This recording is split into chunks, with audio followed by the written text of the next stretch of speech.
When you don't block her in anger and you don't beg her in fear, you create something far more powerful than any message, any explanation, or any emotional outburst ever could. You create silence with composure, and composure changes the emotional dynamic completely. Most people think closure comes from talking, from clearing things up, from saying one last thing, from trying to be understood. But the nervous system doesn't find closure through words. It finds it through emotional resolution. And emotional resolution only happens when the emotional noise stops. When you react, when you plead, when you argue, when you try to prove your worth, you are still feeding the emotional loop. You are still giving her system something to push against, something to respond to, something to stabilize around. There is no space for her to actually feel your absence. There is no gap for the contrast to form. Everything stays familiar, predictable, and emotionally saturated. But when you go silent without hostility and without need, the emotional structure changes. Now there is a gap, and the human mind does not like unresolved gaps. It starts to fill them. It starts to wonder. It starts to replay. It starts to question.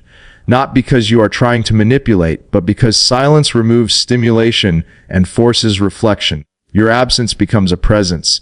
Your non-reaction becomes louder than any emotional outburst ever could be. Blocking often comes from wounded pride. Begging comes from wounded attachment. Both communicate emotional instability. Both say, I am reacting. I am controlled by what you do. But calm silence says something very different. It says, I am centered. I am grounded. I am not trying to control you, and I am not trying to control the outcome. I am simply choosing myself. And when you choose yourself without drama, without performance, without needing to be seen as right or wrong, the emotional field shifts. She no longer has your reactions to lean on. She no longer has your validation to regulate her emotions. She no longer has your explanations to resolve internal conflict.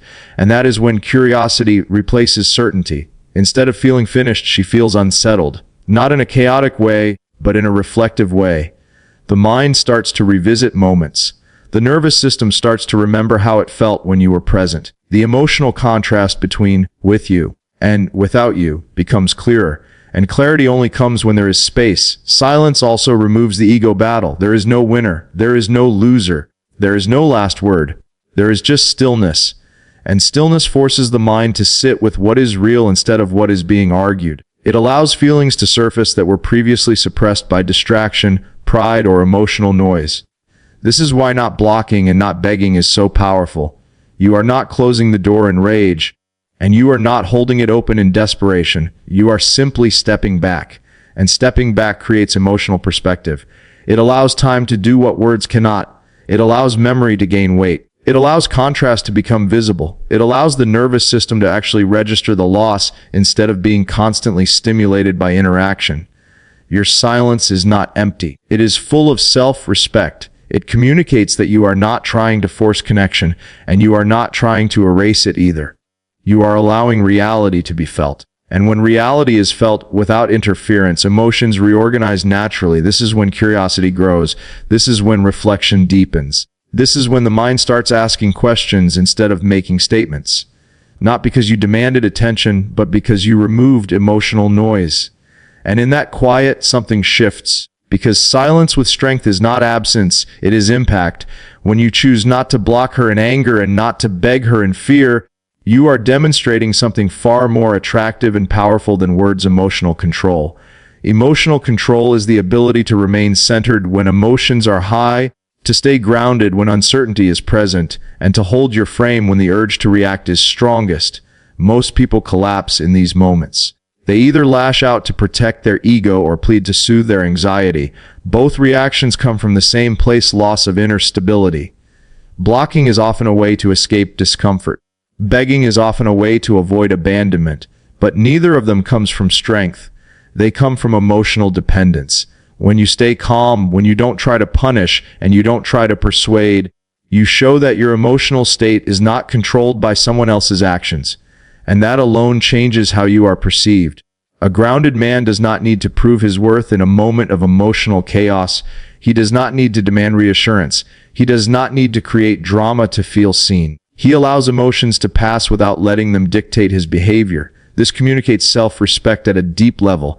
It says, I can feel, but I am not ruled by what I feel. When you don't block, You show that you are not acting out of spite or immaturity. When you don't beg, you show that you are not acting out of fear or insecurity. You are choosing composure. And composure is a signal of inner strength. It shows that your identity, your confidence, and your sense of self are not dependent on immediate validation or emotional reassurance. This kind of emotional stability is rare. Most people are reactive. They say things they regret. They try to control outcomes. They chase closure. They need to be right or they need to be chosen. But when you remain calm and self-contained, you stand out. Your energy becomes steady instead of chaotic, predictable in a healthy way, not in a needy one. From the outside, this creates a shift in perception. You are no longer seen as someone who is desperate to hold on or quick to cut off. You are seen as someone who is centered, self-directed, and emotionally mature. And emotional maturity is deeply attractive because it creates safety, not the safety of comfort alone, but the safety of stability. When emotions settle and the initial intensity fades, the memory that remains is not of what you said, but of how you carried yourself. Calm is remembered. Composure is respected. Strength is felt even in silence. And when someone reflects back on a situation, they often reassess the person who remained grounded while emotions were high. By not blocking and not begging, you allow your behavior to speak for your value. You show that you do not need to manipulate, threaten, or plead to maintain your sense of worth. You are stable with or without a response. You are complete with or without reassurance. And this inner completeness is what shifts the emotional dynamic. It also gives space for the other person's nervous system to settle. Without emotional pressure, without constant reaction, without intensity, the mind can finally reflect. And reflection often leads to a new understanding of the person who stayed calm when things were uncertain. Emotional control is not coldness. It is not suppression, it is regulation. It is the ability to feel deeply and still choose your actions consciously. It is the ability to let silence exist without trying to fill it out of fear. It is the ability to trust yourself enough to not grasp for immediate outcomes. This is what true strength looks like, not force, not persuasion, not emotional display, but calm, steady presence. And that presence leaves an impression that lasts. When you stop directing your energy toward trying to understand her reactions, influence her emotions, or control the outcome, and instead place that energy back onto your own mission, your own growth, your own direction, the entire dynamic shifts. Energy follows attention. Wherever your focus goes, your emotional investment goes. And when your focus is locked onto someone else's validation, your power is scattered. But when your focus returns to your own path, your power consolidates. This is not about pretending not to care. It is about choosing where your life force flows. When your days are structured around your goals, your discipline, your progress, your purpose, you naturally create distance. Not distance through avoidance, but distance through direction. You are moving forward instead of circling the same emotional point. And movement creates contrast. Contrast is what allows someone to feel the difference between being emotionally held and being emotionally separate. When you are no longer leaning in, no longer checking, no longer subtly waiting, the emotional field changes. There is no longer a sense of you being on standby, and that absence of availability is what restores your value and perception. Not because you are trying to withhold, but because you are genuinely occupied with building your life. When a man is rooted in his mission, he becomes energetically unavailable in a healthy way. His attention is not easily pulled. His emotions are not easily destabilized. His time is not easily claimed. And this creates a feeling of respect and intrigue, not from games, but from self-direction. You are no longer reacting to what she does. You are acting in alignment with who you are becoming. This shift also changes your internal state. You stop overthinking. You stop replaying conversations. You stop measuring your worth by whether she reaches out. Your nervous system begins to regulate around your own progress instead of someone else's response. And when your inner state stabilizes, your external presence changes. You become calmer, more grounded, less needy, less urgent. And this calm is felt. From her perspective, the emotional safety of knowing you are always there, always available, always responsive begins to fade. Not in a threatening way, but in a clarifying way. The comfort of your emotional availability is replaced by the reality that you are living your life.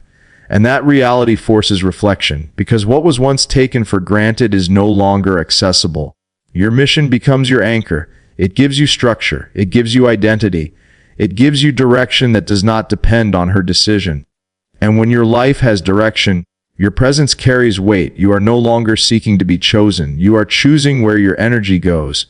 This is where polarity is restored.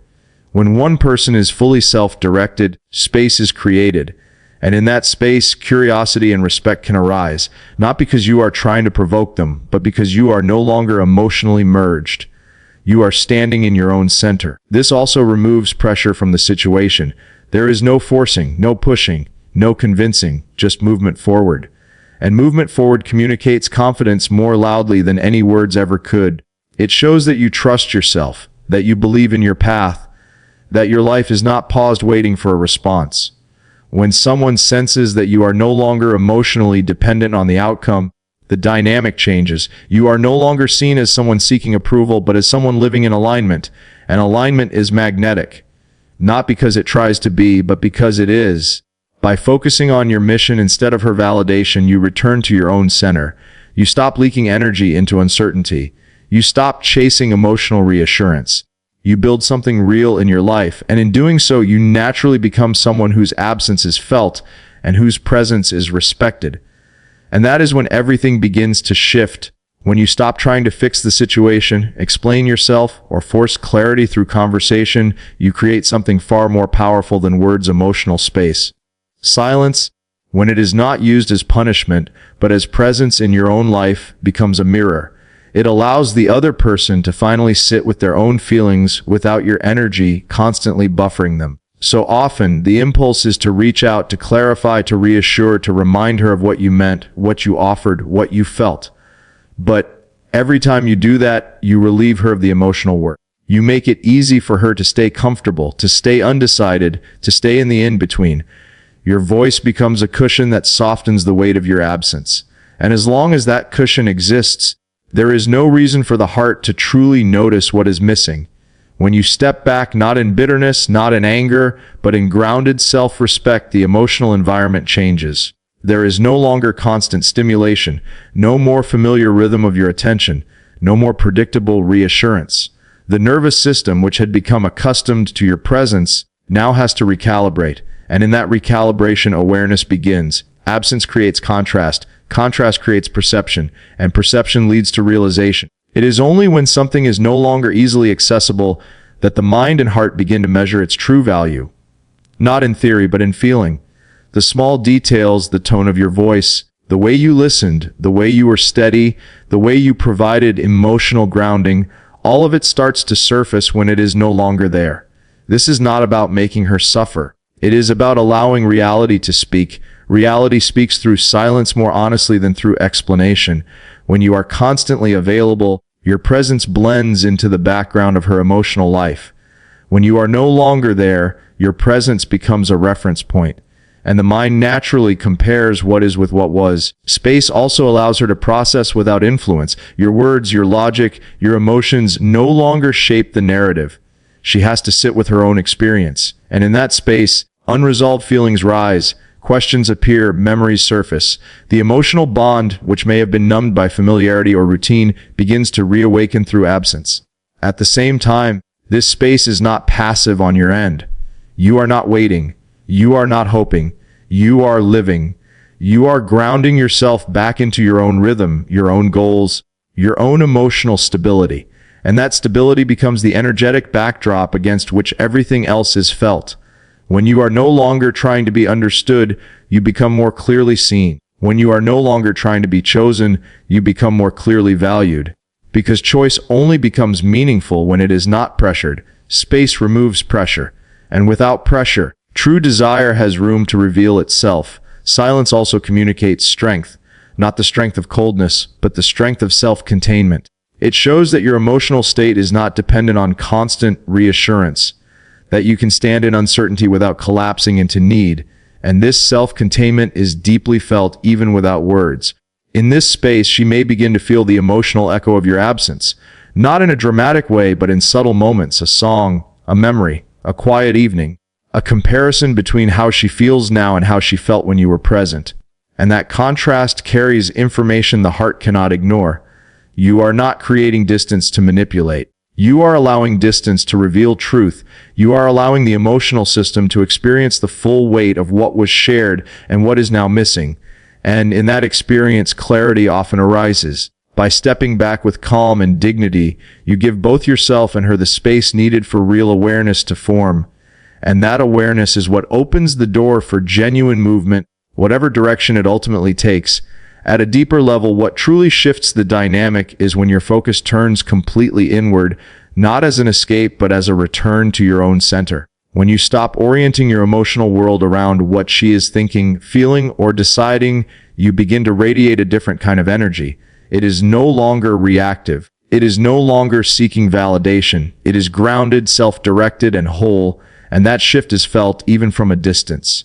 Most people believe attraction is created through words, through explanations, through emotional persuasion, but the strongest form of attraction is created through state of being. When your life begins to move forward without emotional dependency, when your days regain structure, ambition, and purpose, something subtle but powerful happens. You are no longer energetically waiting. You are no longer paused in time hoping for a message or a sign. You are in motion again. This is important because emotional connection does not disappear just because contact stops. It goes quiet, but it does not vanish. And when one person starts to grow, to stabilize, to regain confidence and direction, that emotional connection begins to feel the contrast. She may not consciously analyze it, but she will sense it. The energy is no longer heavy, anxious, or reaching. It becomes calm, self-contained, and quietly strong. When you invest in your body, your work, your social world, your personal goals, your nervous system begins to regulate. You sleep better. You think clearer. Your self-respect rebuilds. And self-respect changes how you carry yourself even in silence. It changes your posture, your tone, your boundaries, your emotional availability. You are no longer trying to be chosen. You are choosing yourself. This is where the dynamic often shifts internally for her as well. The version of you she last interacted with may have been emotionally open, perhaps uncertain, perhaps still attached. But the version of you that now exists in memory is slowly replaced by a new image. Someone who did not collapse, did not chase, did not beg, did not spiral, but instead grew quieter, stronger, and more centered. That creates cognitive dissonance. The mind begins to reconcile two images, the familiar you and the emerging you. And in that comparison, curiosity can arise, respect can rise, emotional weight can return. Because strength that does not demand attention is often the most compelling kind. This is not about proving anything. It is about alignment. When your inner world is no longer oriented around loss, but around growth, your energy becomes clean. There is no hidden agenda, no silent pleading, no subtle pressure, just presence in your own life. And in that state, if contact ever does happen again, it is felt differently. Your voice carries calm instead of tension. Your words carry clarity instead of urgency. Your silence carries peace instead of emptiness. That emotional neutrality is what allows genuine connection to re-emerge without imbalance. But even if contact does not come immediately, your inner world is no longer on hold. You are no longer living in emotional suspension. You are becoming whole again, independent of outcome. And paradoxically, this wholeness is what makes your presence, and even your absence, far more deeply felt. Because when you stop waiting to be chosen and start choosing your own growth, you no longer need to be seen to be powerful. You simply are. And that state speaks louder than any message ever could. At the final stage, everything comes down to emotional mastery, not control over her, but control over yourself. When you no longer react from fear of loss, when your nervous system is calm instead of desperate, your entire presence changes. You are no longer operating from the energy of, I need you to feel okay. You are operating from, I am okay whether you are here or not. And that is the moment real power returns to you. Silence becomes different when it is no longer heavy. It becomes clean. It becomes grounded. It becomes a space where you are not waiting but living. You stop checking your phone with tension. You stop replaying old conversations in your head. You stop imagining what she might be doing. Your attention returns to the present, to your breath, to your goals, to your direction. And when the mind is no longer chasing emotional closure, the heart finally begins to stabilize. This stability creates something rare in modern relationships: emotional safety without attachment. You are no longer trying to pull her back, and you are no longer trying to push her away. You are simply standing in your own center. And from that center, You are no longer leaking need, pressure, or expectation. You are complete in your own emotional frame. When a woman senses that a man has stopped orbiting her emotionally, something shifts, not because he is playing a game, but because the energetic contract has changed. There is no longer a dynamic of pursuit and resistance. There is just stillness, and stillness creates space. Space allows reflection. Reflection allows memory to soften and emotional value to rise again. She begins to remember how it felt to be with you when there was no tension, no insecurity, no chasing. She begins to feel the contrast between your calm absence and the noise of other connections. And in that contrast, your presence can start to feel rare, not because you demanded to be seen, but because you stopped needing to be. But here is the deeper truth: the outcome is no longer the point. Whether she returns or not, you are no longer emotionally dependent on the result. Your sense of worth is no longer tied to her validation. Your peace is no longer negotiated through her choices. You are grounded in your own identity again, and that is what makes you unshakable. From this place, if she ever does reach out, you will not respond from longing. You will respond from clarity. You will not speak to convince. You will speak to express. You will not attach to the future. You will remain present in the moment. And that emotional steadiness is what creates true attraction, because it communicates self-trust, boundaries, and inner strength. And if she never returns, you still win, because you did not lose yourself in the process. You did not shrink your dignity. You did not abandon your center. You chose growth over grasping, silence over desperation, self-respect over emotional bargaining. This is what do nothing and watch what happens truly means. It does not mean waiting in hope. It means standing in strength. It means letting life move, letting emotions settle, letting truth reveal itself naturally. No forcing, no chasing, no blocking, just alignment. When you are no longer trying to be chosen, you become choice itself. And from that place, whatever returns comes back freely, and whatever leaves makes space for something greater,